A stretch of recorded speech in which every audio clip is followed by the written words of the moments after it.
chambers where he can collect coins and mushrooms. The chambers invariably lead to more pipes, which take Mario back to the surface. But the game creators also made a few secret pipes. These lead not to stinky sewers and disreputable fungi, but to new worlds, allowing Mario to skip levels by the dozen. According to video game lore, these warp pipes were created so game testers could evaluate later levels without having to beat early worlds over and over again. Some, however, suspect that these secret pipes were left as Easter eggs for fans to discover. Nate didn't care about why the warp pipes were there. He just sent his Mario straight to them. He raced through level 1-1, then broke a hole in the ceiling on level 1-2, and ran full speed on top of the level until he found the secret chamber with warp pipes to worlds 2, 3, and 4. Of course, Nate picked world 4. Nate's Mario kept running, pausing only to eat a power-up mushroom so he could race past a pair of Hammer brothers and survive. This gambit got him through the bad guys in half the time. Soon, he was climbing a secret vine that led to the warp pipe for World 8, which he then had to beat manually. He beat it. By this point, I'd scurried off to econ, but I can only imagine the victory dance that ensued in our dingy apartment. After I came home and saw the tape, I promptly told everyone I knew. Finishing Super Mario Bros. In 6 minutes using warp pipes isn't possible if you aren't truly good at Super Mario Bros. The warp doesn't mean you're going to win or that you deserve to.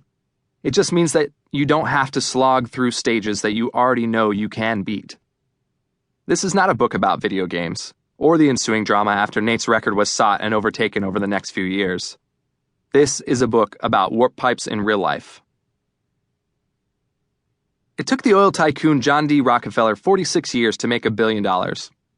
He clawed his way to the top of the 19th century business world. Starting with a single oil refinery in 1863, over 2 decades he constructed oil pipelines and bought out rival refineries until he'd built an empire. 70 years later, the 1980s computer baron Michael Dell achieved billionaire status in 14 years. Bill Gates in 12. In the 1990s, Jerry Yang and David Filo of Yahoo each earned 10 figures in just 4 years. It took Pierre Omidyar, founder of eBay, 3 years to do it. And in the late 2000s, Groupon's Andrew Mason did it in 2. Sure, there's been inflation since Rockefeller, but there's no disputing that we've decreased the time it takes innovative people to achieve dreams, get rich, and make an impact on the world.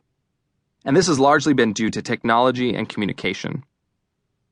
A serious assessment of the history of technology shows that technological change is exponential, writes the futurist and author Ray Kurzweil in his famous essay, The Law of Accelerating Returns.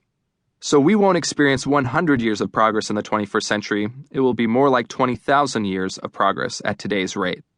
Here we come, Star Trek. At the same time, many industries remain decidedly stuck in the past. Most large businesses stop growing after a few years. Formal education in many cases is so slow or out of date that venture capitalists pay bright people to skip school and start internet companies. Conventional wisdom outside of the technology industry on innovation and career building has hardly evolved since the 19th century. We're multiplying our capabilities as a civilization, and yet we still accept the notion that important societal progress, like combating inequality and crime, or even innovating in government and medicine, must take generations. Despite leaps in what we can do, most of us still follow comfortable, pre-prescribed paths. We work hard, but hardly question whether we're working smart. On the other hand, some among us manage to build eBay in the time it takes the rest of us to build a house. Pick your era in history and you'll find a handful of people across industries and continents who buck the norm and do incredible things in implausibly short amounts of time. The common pattern is that, like computer hackers, certain innovators break convention to find better routes to stunning accomplishments. The question is, can finding these better routes be taught? Pretend you're driving a car in the middle of a thunderstorm, and you happen upon 3 people on the side of the road. One of them is a frail old woman who looks on the verge of collapse. Another is a friend who once saved your life. And the other is the romantic interest of your dreams. And this is a once-in-a-lifetime opportunity to meet him or her. You have only one other seat in the